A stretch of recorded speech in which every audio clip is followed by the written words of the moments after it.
Girîngiya romanê di wêjeya cîhanê de, adar jiyan. Ji bo hewldana famkirina takekes a civak û cîhanê ya serdeman û yek ji awayên herî berfireh ên derbirînê roman e. Geşedana romanê di wêjeya cîhanê de bi pêkanîna civaka nûjen re rastên heve, girîngiya takekesî, bajarvanî, cudayiyên çînî û nakokiyên bîrdûzî mijarên navendî yên romanê ne. Roman tenê ne çîrokeke wêjeya cîhanê ye. Ew hem wekî ezmûnek takekesî û hem jî wekî bîra kolektîv roleke girîng dilîze. Hêza romanê ne ew e ku di pêşkêşkirina gelek rastiyan de tenê rastiyekî ferz bike. Di romanê de xwîner li gel kubûyeran dişopîne heman demê şahidiya karakterên romanê jî dike.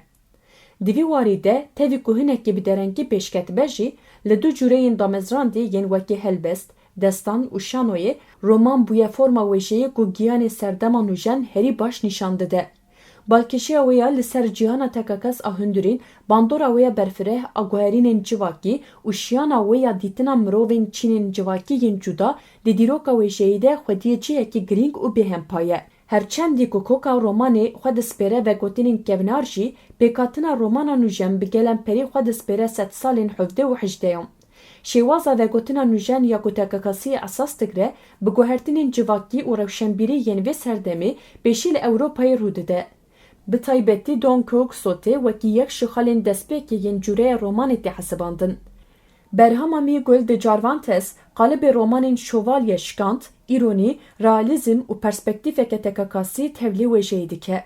Di sed salên hevdê û hejdeyan de roman bi geşedaniya Çîna navîn re li Ewropayê belav dibe û bi vegotinên ku li ser girîngî û hûrgiliyên jiyana rojane disekinin bi dest dixe. Romana Daniel Defoe ya bi navê Robinson Crusoe dema ku têkoşîna takekesî bi xwezayê û tenêtiyê re nîşan dide, hewldana mirovê nûjen ji bo xwe avakirinê sembolîze dike. Di vê serdemê de roman tenê ne ji hêla derdorên arîstokratîk ve heman demê ji hêla raya giştî ve jî bûye cûreyekê xwendirê. Sed sala bîstan wekî serdema zêrîn a romanê hatiye dîtin. Şoreşa pîşezaziyê, bajarvanî û êrişên çînî bûne mijarên navendî yên romanê. Nivîskarên wekî Honoré de Balzac, Charles Dickens û Leo Tolstoy raman ve guherandina neynikek civakî û xewna çîrokên takekesî û panoramayên dîrokê yên fireh pêşkêşkirine. Di vê serdemê de roman êdî tenê ne amûreke şahiyê bûye. Her wiha wekî hêzeke wêjeyê rexnekirin, pêşvebirin û veguherînê civakê jî armanc kiriye. Yek ji erkên herî girîng ên romanê di wêjeya cîhanî de ew e ku takekes û civak bi awayeke piralî nîşan bide. Karakter tevlî kemasî, nakokiyên cîhan û jiyanê, nakokiyên xwe yên navxweyî jî pêşkêş dike. Ev yekşî karakterên romanê bi hevxemiyê re rûbirû dihêle. Xwîner jî di karaktera romanê de şopa xwe dibîne. Bi saya wê karakterê, kemasî û xeletiyên jiyana xwe ya rojane berpirsiyar dike. Roman ji hêla perspektîfeke civakî ve deng dide mirovên ku di vegotinên fermî yên dîrokê de nayên dîtin. Xizan, jin, koçber û komên marjînalîzekirî di wêjeyê de bi riya romanê têne temsîlkirin. Mînakî, les Misérables ne tenê çîrokeke rizgariya takekesî ye.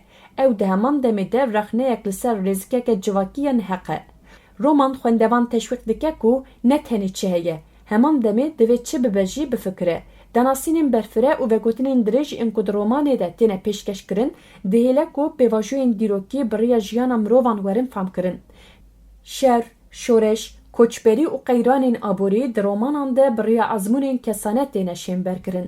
Bi vî rengî xwendevan nişûna agahiyên dîrokî yên nedîtbar, razber, pêrgî çîrokên zindî û bi bandor ên hestiyarî dibe. Pêşketinên romanê bi pêvajoya modernîzasyonê ve girêdayî ye. Girîngiya zêdeya takekesî, pirsyarkirina desthilatdariyên kevneşopî û navendîkirina aqil, cîhana tematîka romanê berfireh kiriye. Romana nûjen bi gelemperî bi tenêtiyên mirovan, biyanîbûnê û lêgerîna nasnameyê re mijûl dibe. Di sed sala bîstan de roman heman demê veguherînên fermî yên girîng jî derbas kirine. Teknîkên wekî herîkina hîşmendiyê, monologa navxweyî û gelek xalên nihêrînê sînorên vegotinê berfirehtir kirine. Berhemên James Joyce bi pêşkêşkirina cîhana hundirîn a takekesî bi hûrgilî kurayiya psikolojîk a romanê zêde kirine.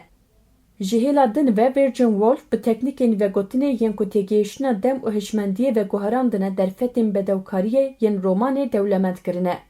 Di vê serdemê de roman êdî tenê ne çûreyeke ku cîhana mirov a derveyî nîşan dide. Ew veguheriye vegotineke felsefî û tevliheviya hişmendiya mirovan da dihûrîne. Bi vî awayî roman bûye yek ji çûreyên wêjeyî yên herî bihîz ku ezmûna parçebûyî ya mirovê nûjen nîşan dide. Cihê romanê di wêjeya cîhanî de tenê ne bi wêjeya rojavayî ve sînordar e. Di sedsala bîstan de di wêjeyên Amerîkaya Latîn, Afrika û Asyayê de roman bûye amûrek ji bo veguhestina ezmûnên herêmî bi zimanekê gerdûnî. Gabriel Garcia Marquez bi tevgera xwe ya realîzma efsunî ezmûnên dîrokê û çandî yên Amerîkaya Latîn anî wêjeya cîhanî. Romanên wî mîtên herêmî û rastiyên civakî bi zimanekî vegotinê yê gerdûnê re tevlihev dikin. Bi heman awayî di wêjeya Afrikê de romanê ezmûna kolonyalîzmê û têkoşîna ji bo nasnameyê aşkere kiriye. Cûyîna aç hebe bi romanên xwe yên li ser çandên herêmî perspektîfeke alternatîv ji vegotinên navendî yên Rojavayê re pêşkeş kiriye. Ev yek jî nîşan dide ku roman tenê ne ji bo erdnîgariyeke taybet. Her wiha ji bo tevahiya mirovayiyê bûye formeke vegotinê ya hevpar. Belavbûna romanê di navbera çandên cuda de bi riya wergerê pêk tê. Bi saya wergerê ezmûnên civakekê dikêjin xwîner û erdnîgariyên din. Ev têkilî wêjeya cîhanê dewlemendtir û hevxemiya navçendî jî zêdetir dike. Di vî warî de roman qadeke gerdûnî ye ku pêwendî û diyalogên navneteweyî jî pêk tîne. Pêşketina medyaya dijîtal, torên civakî û çanda dîtbarî nîqaşên li ser pêşeroja romanê derxistiye holê. Hin kes dibêjin di vê serdema lezgîn de roman balkêşiya xwe ya berê winda kiriye.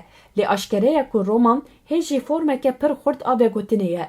Romana hemdem ji bo çareserkirina hin pirsgirêkan mirovayiyê jî hin derfetan diafirîne. Mijarên wekî koçberî, qeyrana nasnameyî, bandora teknolojiyê li ser takekesî û newekheviyên gerdûnî jî di nav de gelek pirsgirêkên din ên heyî di romanê de cih dikirin. Rola romanê di perwerdeyiyê de jî pir girîng e. Ji bilî pêşxistina hîndarî û kevneşopiyên xwendinê behreyên romana rexneyek jî pêş dixe. Bi riya romanê xwîner perspektîfên cuda dinase û fêrî hevxemiyê dibe. Cih û girîngiya romanê di wêjeya cîhanê de ji hêza wê ya derbirîna ezmûna mirovan bi awayî herî berfireh pêk tê. Roman yek ji wan cûreyên bijartê ye ku di cîhana hundirîn a takekesî de avayiya civakê û veguherînên dîrokî hemûyan bi hev re pêşkeş dike. Ji destpêka pêkanîna xwe ya heta roja îro, roman bi berdewamî formên vegotinê yên nû û rihê her serdemê bi hev re pêşxistiye. Hêza mayîndeya romanê ji avayiya wê ya mirov navendî tê.